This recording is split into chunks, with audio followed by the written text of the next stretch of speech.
Start off by measuring out approximately 50 inches of yarn. So this is the cutoff for my 50 inches. And then now I'm going to go in with the needle. I'm going to go underneath this strand. And I'm just going to pull it out further towards me so that I form this kind of U or V shape.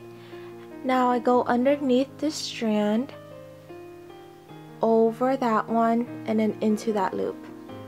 And then just tighten that, and then you get your first 2 stitches. From then on, you'll only be forming 1 stitch at a time, and you're going to want to continue this until you get 36. And again, just pull it out towards you to get that little shape, and then you're going to insert your needle here underneath here, over that strand, and then into the loop. Tighten it, and again, under, over, into the loop.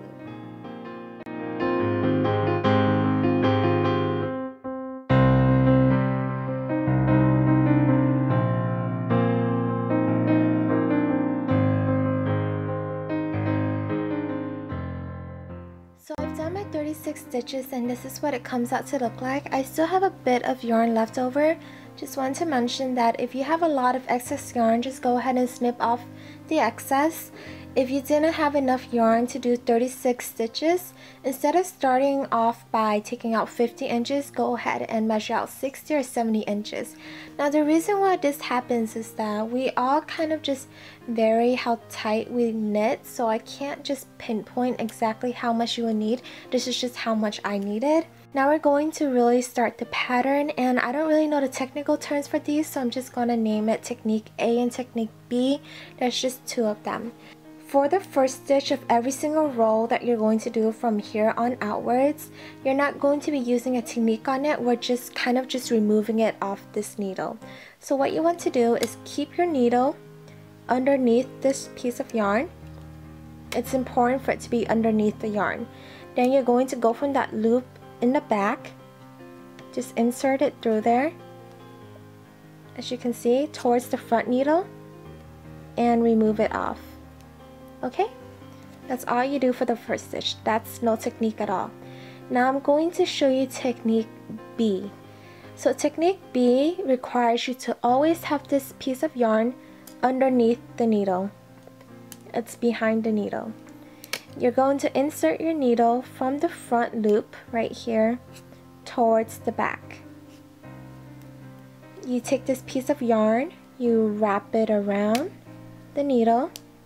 Then you're going to pull that through the loop and remove that stitch.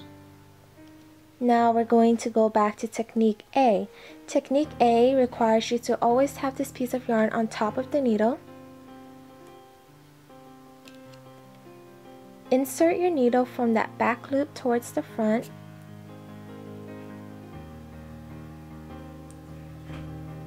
Wrap the yarn around the needle.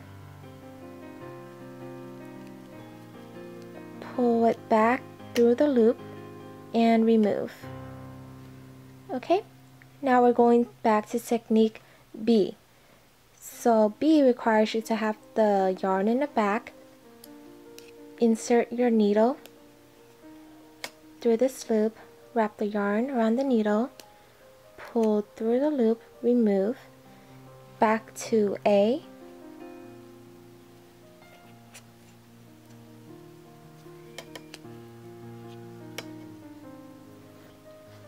So you're probably wondering why we removed the first stitch and started with Technique B instead of A.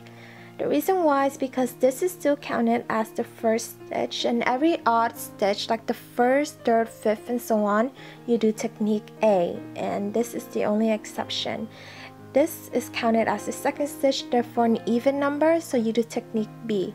And it sounds really confusing right now, but you'll pick up on it. So the first one, just remove, then you do B, because it's the second one, then A, B, and continuing on. So this was a removal. That's B, A, B, A. Now we're back to B.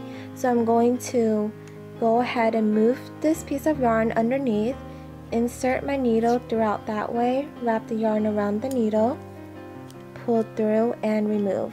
I'm going to do A now, but I'll show you in slow motion as well as a slow motion for B.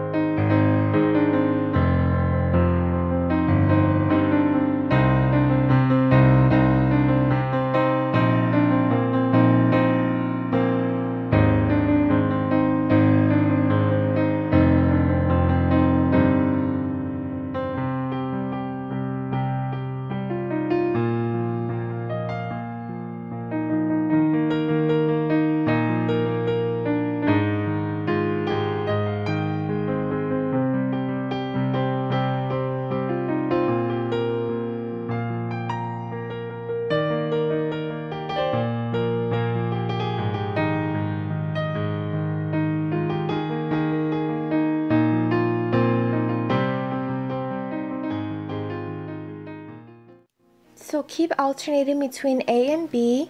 Your very last stitch should be a B. If not, you probably messed up the count and you'll have to start over. So make sure to do A, B, A, B, A, B, and the last one should be a B because we started off with 36 stitches, which is an even amount. I'm finishing off the last stitch, which is the B stitch. Just remove. So the first row is completed and you can't really see a pattern too much yet until you start forming more rows, but no changes take place from now on. So the first stitch, just remember to remove, and you're going to remove by placing the yarn on top of the needle, insert from the back loop to the front, and then just remove it. Okay, then you're going to do technique B, and then A, B, A, B, A, B, A, B, all the way to the end, which should be a B. After doing 2 or 3 rows, you should be able to start seeing this pattern form. So now I'm going to show you how to end this scarf. So you're going to start by removing the first stitch, and you're probably a pro at this now. So remove that. That was way too loose. I'm just going to tighten it a bit. Now we're going to do technique B.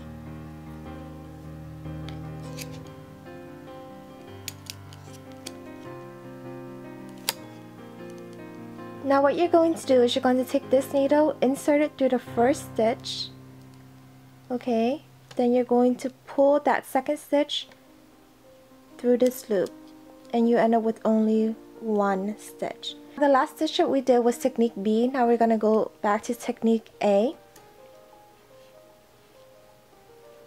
A.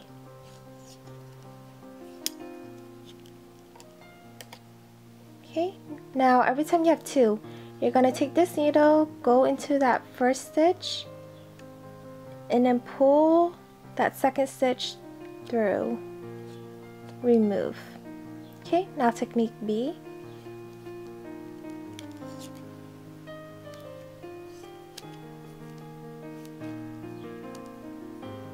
Insert this needle through that first loop, pull it through, and remove.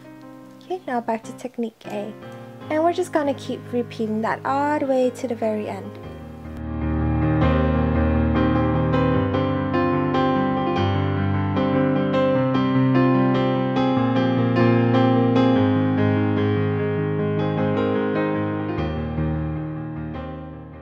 The very last one, so it's technique B and my yarn is behind. I'm going to insert my needle there, wrap the yarn around, remove it. I still have 2, so I'm just going back with this needle, insert it through there, and then pull it through, and that's it. Going in with your handy scissors, snip off the excess. Okay, pull through, and just create a double knot. You can choose to wear your scarf as is, or you can choose to sew the 2 ends together to create an infinity scarf, which is what I am going to do because I prefer infinity scarves. But that's it, so congratulations on finishing your scarf.